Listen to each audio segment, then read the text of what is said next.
পুরো সেকেন্ড মানে ক্ষণে ক্ষণেই রমাদান মাসের ফজিলত আমরা পাচ্ছি। বিশেষ করে শেষ দশক, শেষ 10 দিন এর গুরুত্ব আরো বেড়ে যায়, মর্যাদা আরো বেড়ে যায়। কারণ এই শেষ দশকের মধ্যেই লাইলাতুল কদর নিহিত আছে। আমরা সারা বরাত নিয়ে ইখতিলাফ করি যে এত ফজিলত আসলে কি হাদিস সহিহ না জয়ীফ, নানান রকমের কি হয় প্রশ্ন আসে। কিন্তু লাইলাতুল কদর এর বিষয়ে কোনো সন্দেহ নেই, সন্দেহ করার সুযোগ নেই। সন্দেহ যদি কেউ করে তাহলে তার ইমানই থাকবে না। কেননা লাইলাতুল কদরের ঘোষণা আল্লাহ তাআলা নিজেই দিয়েছেন, এই জায়গায় সন্দেহ করার কোনো সুযোগ নেই। সন্দেহ সংশয় হবে কি হবে না, আসলে কি তাই, এই মাত্র একটি রাত, 1000 মাস 84 বছর প্রায় এই হয় না। এগুলো মনে ভিতরে আর সঙ্গে সঙ্গে লা হাওলা ওয়ালা কুওয়াতা ইল্লা বিল্লাহ, আস্তাগফিরুল্লাহ, আউযু বিল্লাহি মিনাশ শাইতানির রাজিম, আল্লাহ তোমার কাছে ক্ষমা চাই, এগুলো বলে নিজেকে সেভ করবেন, তাহলে মুশকিল। শয়তান তো কোথায়, এই যে আমাদের ভিতরে নফস আছে, নফসানিয়াত, এই আমাদের কোথায় না মানে হয় নাকি এরকম নানান যুক্তি। আর আমরা আজকালকার কিছু লেখাপড়া করে বেশি বুদ্ধি আমাদের মাথায় ঘিস ঘিস করে, শুধু যুক্তি খাটাই। আমাদের মাথায় এত বুদ্ধি ভালো কাজে না, আমরা কিন্তু ভালো কাজে ভালো বুদ্ধি কম ব্যয় করি।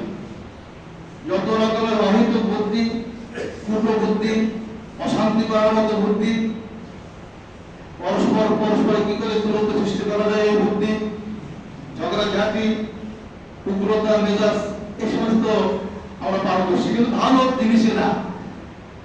দুজন মানুষ ঝগড়া লেগেছে, একটু মিল করে দেয় তা না, ও ওখানে খোঁচায় খালে কবে যায় খোঁচায় খাবে, দুজনকে খোঁচায়, দুজনের কাছে গিয়ে একটু মিল করে দিও তা করে না।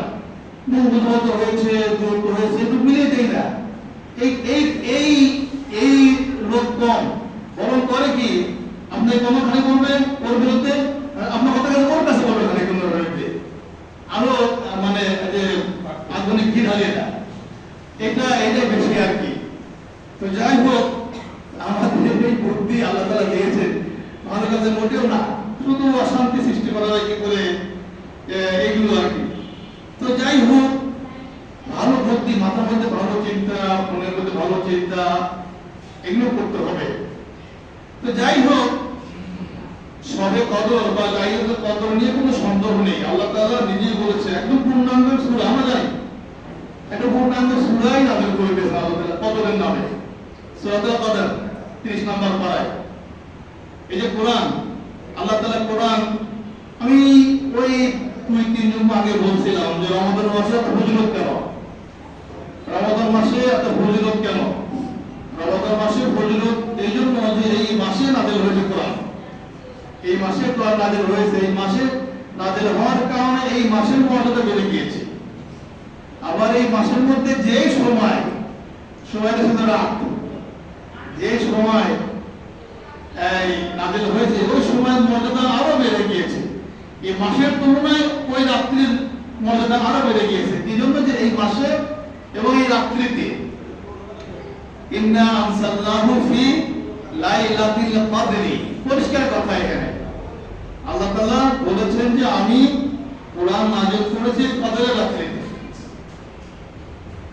আবার আল্লাহ তাআলা প্রশ্ন করেছেন যে ওমা আদরাকা মা লাইলাতুল কদর, আল্লাহ তাআলা প্রশ্ন রেখেছেন।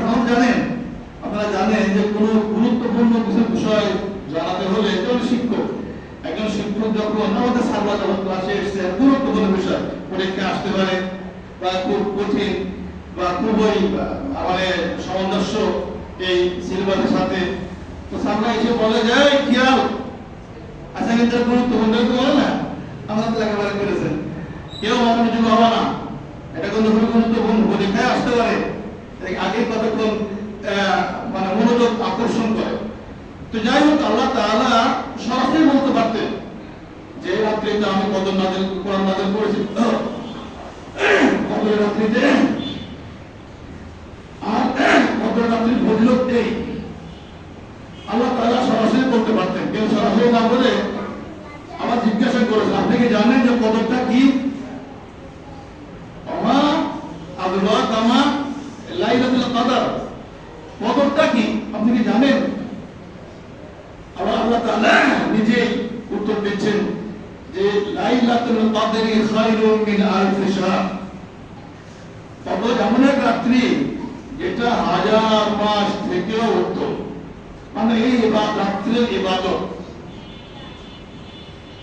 তানাজ্জালুল মালায়েকাতু ওয়ার রূহু ফিহা বিইذনি রাব্বিহিম, এই রাত্রিতে আল্লাহর নির্দেশ মোতাবেক রূহুল আমিন মানে জিবরাইল আমিন, আমরা জানি যে চারজন প্রধান ফেরেশতা, এই চারজন প্রধান ফেরেশতার প্রধান যিনি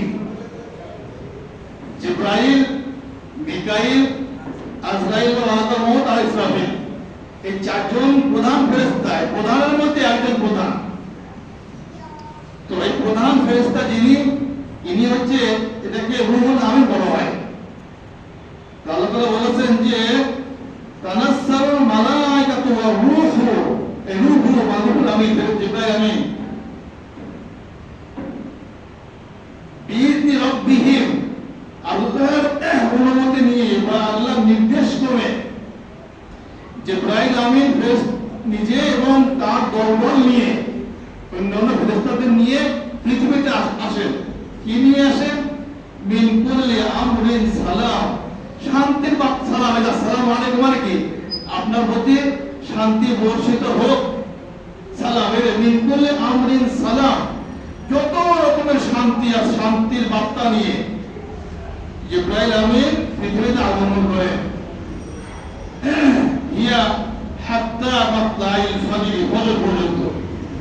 অনেক হাদিসে নবী বলেছেন যে ইযা কানা লাইলাতুল কদরি নাযালা জিবরাইল ফি কাবকাবাতিন মিনাল মালায়েকা ইসাল্লুনা আলা কুল্লি আবদিন কায়িমিন আও কাঈদিন ইয়াযকুরুল্লাহ আযজা ওয়া জাল্লা, কদরের রাত্রিতে জিবরাইল আমিন ফেরেশতার আগমন ঘটে ফেরেশতাদের নিয়ে। এসে কি করে? যে সমস্ত মুমিন বান্দা বান্দীগণ, আল্লাহর মুমিনাত, আল্লাহ তাআলার প্রিয় সৃষ্টি বান্দা বান্দী, যারা ইবাদতে মশগুল আছে, এদের সাথে শামিল হয়ে যায় ফেরেশতা নিজে। নাযালা জিবরাইল ফি কাবকাবাতিন মিনাল মালায়েকা, কাবকামা মানে দল, বিশাল বড় একটা দল নিয়ে আসে পৃথিবীতে। নাযালা জিবরাইল ফি কাবকাবাতিন মিনাল মালায়েকা, মালায়েকা মানে ফেরেশতাদের বিশাল বড় একটা দল নিয়ে জিবরাইল আমিনের নেতৃত্বে নিজে উনি এই পৃথিবীতে আসেন। এসে কি করেন? ইয়াযকুরুল্লাহ আযজা ওয়া জাল্লা কায়িমিন আও কাঈদিন, যে সমস্ত বান্দা বান্দীরা দাঁড়িয়ে দাঁড়িয়ে হোক, বসে বসে হোক, যেভাবে হোক না কেন, আল্লাহ তাআলার ইবাদতে মশগুল আছে, এই এদের সাথে এই ফেরেশতারা যোগ হয়ে যায়। আপনি দোয়া করছেন, আপনি গুনাহ মাফ চাচ্ছেন, আপনার প্রয়োজনের কথা আল্লাহকে বলছেন, আপনার ছেলে মেয়ের কথা বলছেন, আপনার সংসারের কথা বলছেন, আপনার যা প্রয়োজন, আপনার সুস্থতার কথা বলছেন, সব কিছু সাথে এরা শামিল হয়। এটা আপনার দোয়ায় আমিন বলে। আপনি বললেন যে আল্লাহ আমাকে সুস্থ বানিয়ে দাও, আর ওই ফেরেশতা বলে আমিন, আল্লাহ কবুল করে দাও। কোন ফেরেশতা? যে ফেরেশতা আল্লাহর নির্দেশ ক্রমে আল্লাহ পাঠিয়ে দিয়েছেন, যাও আমার বান্দাদের সাথে শরীক হয়ে যাও। তাহলে আল্লাহ অনেক, ওই যাকে বলছিলাম আমি, আপনার চাকরি হবে, একটা সার্কুলার এসেছে, নিয়োগ বিজ্ঞপ্তি এসেছে, তো আপনাকে যিনি চাকরি দিবেন তার মালিক, মূল মালিক যিনি, কোম্পানির মালিক অথবা যার হাতে চাকরিটা, সে আপনাকে বললো যে তুমি এইভাবে এইভাবে দরখাস্ত লিখে আমার কাছে পেশ করো, আমার কাছে প্লেস করো, আমি বড় বাবা, ইনি বড় বাবা। বাস আপনি সেই প্রধানে যে আমার ভাগ্নে বা আমার শালা বা আমার ছোট ভাই দরখাস্ত দিয়েছে এই মর্মে চাকরি করবে, ও জানে, ও নিজেই বলে দিয়েছে, তাহলে চাকরি হওয়ার সম্ভাবনা কম না বেশি? বেশি। তো আল্লাহ তাআলা নিজে পাঠিয়েছেন যে যাও আমার বান্দারা যে যেখানে যেভাবে দাঁড়িয়ে নামাজ পড়ো তুমি দাঁড়িয়ে শরীক হয়ে যাও, বসে জিকির আজকার করে তুমি শরীক হয়ে যাও, দোয়া করতে তুমি শরীক হয়ে যা, যেখানে যেভাবে আছে ইয়াযকুরুল্লাহ আযজা ওয়া জাল্লা কায়মিন আও কাঈদিন, দাঁড়িয়ে